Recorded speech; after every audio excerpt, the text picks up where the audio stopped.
The freighter Nova Glint shuddered as it slipped through the gravitational eddies of the Andrali's rift, the kind of space turbulence that made seasoned pilots mutter oaths in 3 languages and still spill their coffee.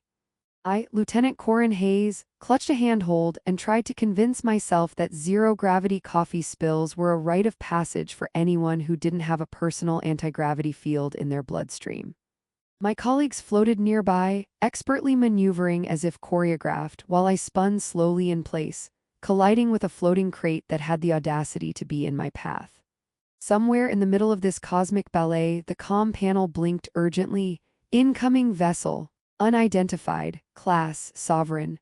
The word alone made my stomach contract and my heart decide to take a little vacation in my throat. Sovereign, I muttered, because of course they have to make it sound scary. The vessel arrived in a sweep of luminescent curves, gliding like liquid chrome against the backdrop of the rift. It was a beauty that could freeze a nebula in admiration, yet I noticed the first absurdity immediately. A small service hatch ejected with a delicate plink, and a tray of floating teapods, spherical, glowing, and entirely out of place, escaped into the void between us. I reached instinctively to catch one and nearly lost my balance, arms flailing like a starfish performing interpretive dance. Then she appeared, the alien queen. At first glance, she seemed human. Not the kind of human that wore mundane t-shirts or complained about subway delays, but the kind that belonged on museum displays or coffee mugs labeled legendary entity, handle with care.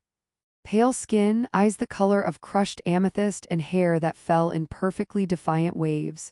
And then there were the ears, long, tapering elegantly past her shoulders, twitching slightly as if they had minds of their own.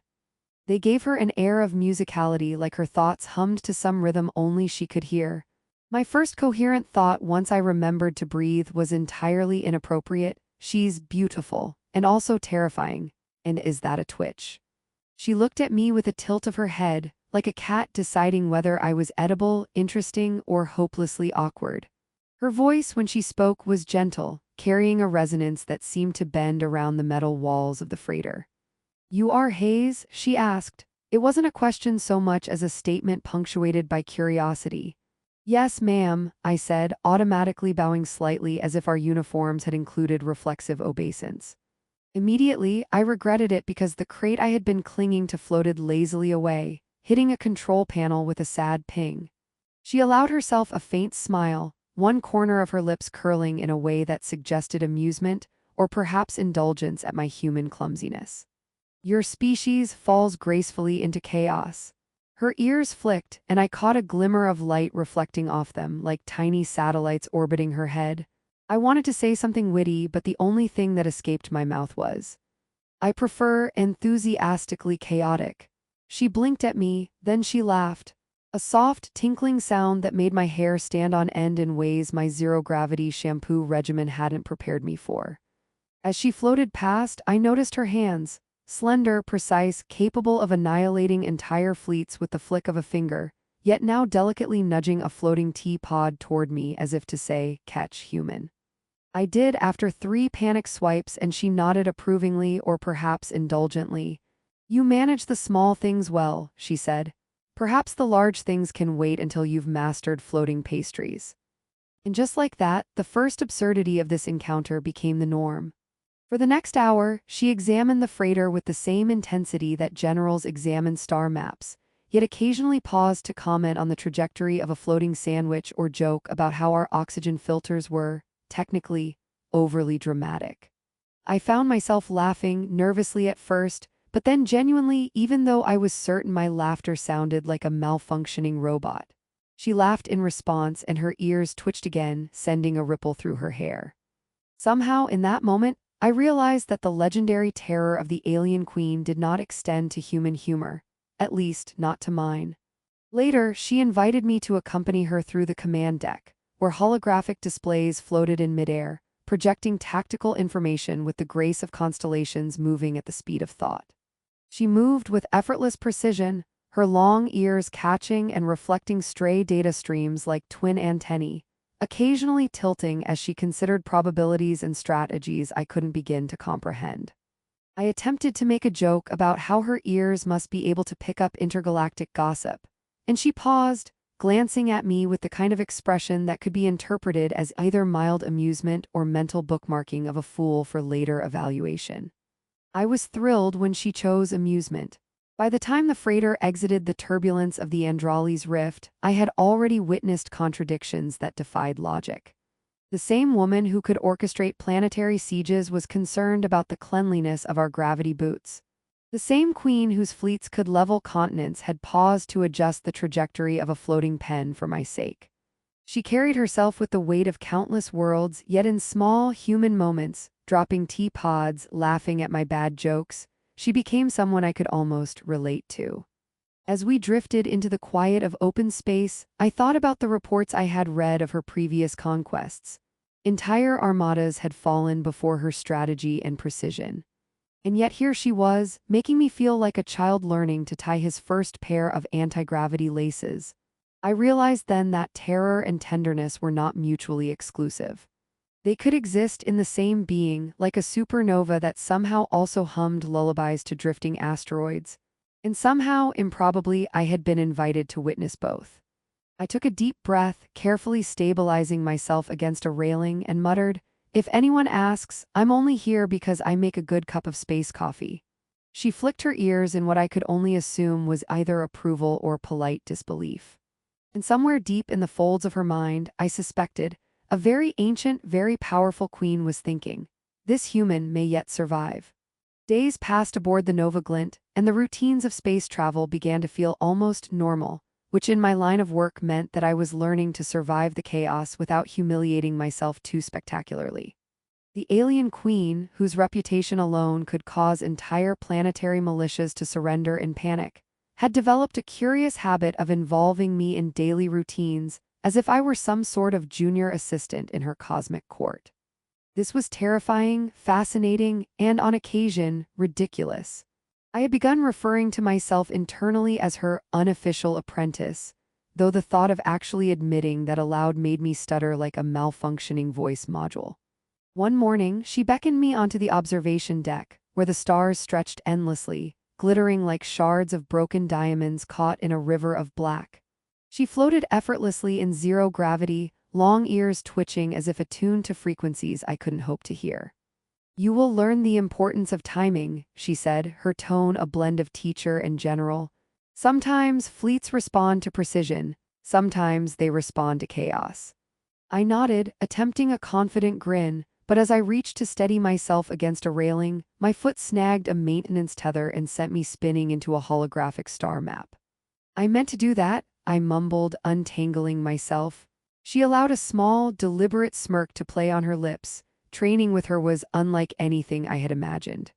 She demonstrated combat simulations that bent the very laws of physics, manipulating gravity fields with a flick of her wrist, forcing drones to somersault through zero-gravity courses with an elegance that made my head spin.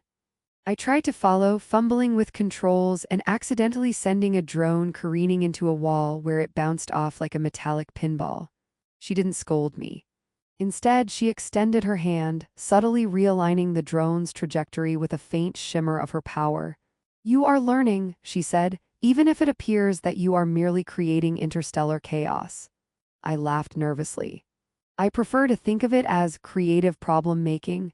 She tilted her head, ears flicking, and I swear I saw the ghost of a chuckle in her eyes. We shared strange, absurd moments amid the tension of galactic responsibilities. One afternoon, she insisted on teaching me the correct way to sip floating beverages, explaining that misalignment in zero-gravity liquid dynamics could lead to catastrophic stains on tactical holograms. I tried, I failed spectacularly, and somehow we both ended up laughing as a swirl of luminescent liquid traced arcs across the room. "You humans," she said, voice dripping amusement, "must practice even the simplest tasks with the patience of collapsing stars." I grinned, wiping droplets off my uniform. "I have patience, I'm just creatively impatient." Her ears twitched sharply and she flicked them as though signaling an invisible orchestra, and I realized that even her laughter followed a rhythm I couldn't decipher. As days turned into weeks, I began to see the duality of her power in a way that terrified and fascinated me. In one moment, she could orchestrate a simulation that reduced an entire battalion of drones to synchronized obedience. In the next, she would pause mid-gesture to correct a floating pen or comment on the molecular stability of our rations. I learned to anticipate her subtleties, like the way she could shift gravity slightly in a corridor to test my balance, only to laugh and help me recover before I embarrassed myself too thoroughly. Humor, I discovered, was not forbidden in her presence. It was a survival strategy. And she, with her long ears flicking at just the right moments, made sure I understood that every small, ridiculous success mattered. Her gentleness was never weakness. One day, a stray patrol drone malfunctioned, its weapons system locked on a control panel. I froze, certain we were about to witness a miniature catastrophe.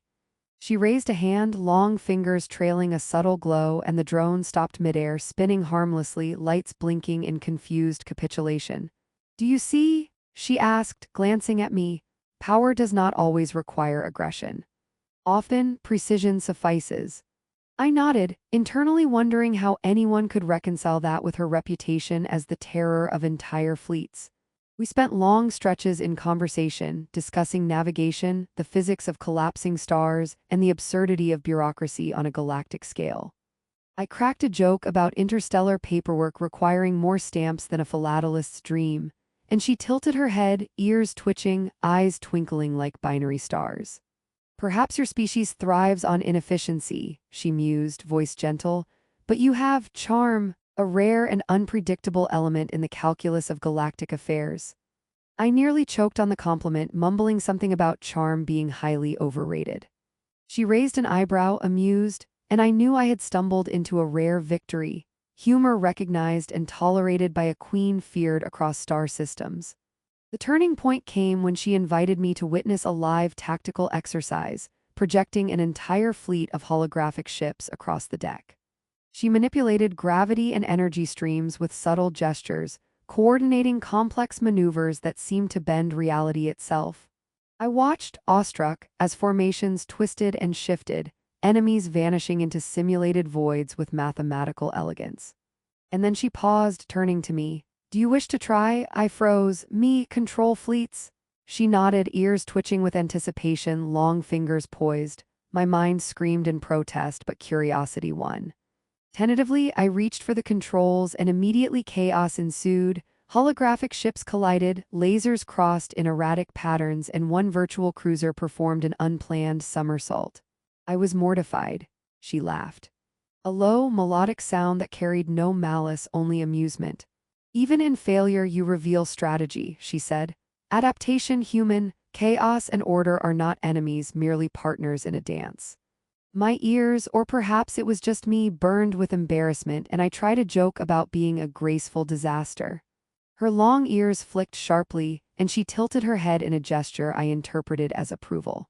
Somehow, the absurdity of my blunders became a shared rhythm, a silent acknowledgement that even terror could have moments of laughter. By the end of the exercise, I realized something profound. The alien queen's reputation for fear was built not solely on destruction, but on her ability to choose compassion and patience over inevitable devastation. In my presence, she was both terrifying and gentle, mercilessly brilliant yet capable of delighting in the simplest, most human absurdities. And in those fleeting, ridiculous moments, spilled tea pods, floating pens, failed fleet simulations, I glimpsed the possibility that even the most formidable beings could carry tenderness within their immense power.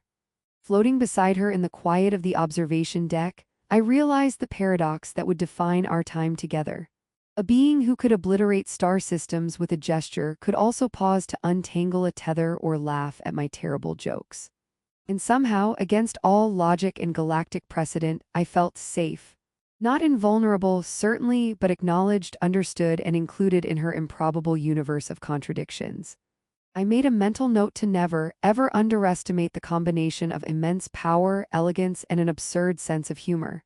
She tilted her head again, long ears twitching, and said softly, "You are learning well, Hayes. Continue, and perhaps you will survive this galaxy with some dignity intact."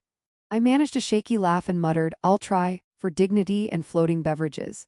Her laughter echoed across the deck, and I realized that even among stars and fleets, humor was not just tolerated. It was a bridge between fear and friendship, a secret thread tying human and alien queen together in a strange, improbable alliance. The alarm on the Nova Glint sounded like a chorus of metallic frogs, blinking red lights dancing across the deck. Yet my first instinct was to check my shoes for floating tea stains. Old habits die hard.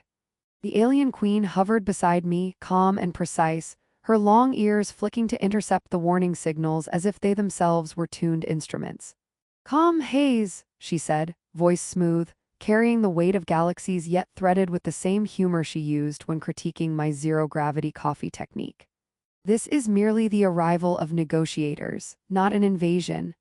I swallowed, trying to look composed, but the mental image of the galaxy exploding from poor hospitality lingered. I couldn't help muttering, "Negotiators or space auditors?" She arched a brow, ears twitching, and I realized that even centuries of power and conquest could not inoculate one against human sarcasm. She allowed herself a faint smirk, as if permission to breathe laughter into terror were a secret privilege. The delegation arrived in sleek vessels shaped like crystalline arrowheads, glinting ominously in the rift's light. Military advisors whispered nervously into communicators, their trembling hands suggesting a history of panicked diplomacy. I, on the other hand, had memorized the choreography of our interactions. The Queen's tiny gestures could manipulate gravity, energy fields, and perceptions alike, and I had learned how to anticipate her rhythm, humor, and pauses. I whispered, "So, they've never met someone with ears that could literally eavesdrop on their panic." She rolled her eyes, a slight twitch in her lip betraying amusement. Do not underestimate the absurdity of human commentary.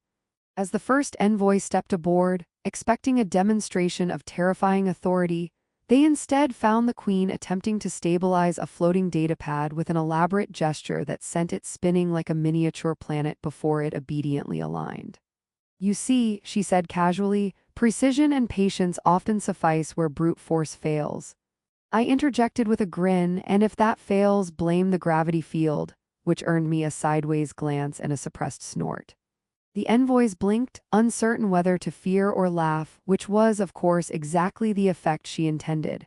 Negotiations began, the holographic table projecting entire star systems between us. She moved with her usual elegance, coordinating fleets in miniature simulations that could predict political reactions with frightening accuracy. I was allowed to interact, tentatively guiding minor adjustments, and my earlier failures now felt like lessons, each mistake transformed into insight under her subtle guidance. She nudged me with a flick of her wrist when I hesitated, and I realized I had stopped fearing her presence. Now I studied it, anticipating patterns, learning, growing.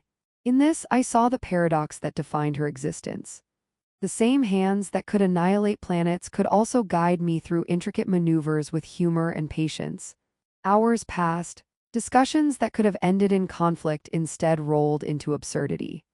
I found myself pointing out that one envoy's long coat could be repurposed as emergency flotation gear, prompting the Queen to flick her ears sharply in suppressed laughter. Even the tension of galactic politics felt lighter under her influence, tempered with wit and unpredictability. I joked about drafting a new code of interstellar etiquette. Always smile at a queen with pointy ears or face a lifetime of awkward tactical exercises.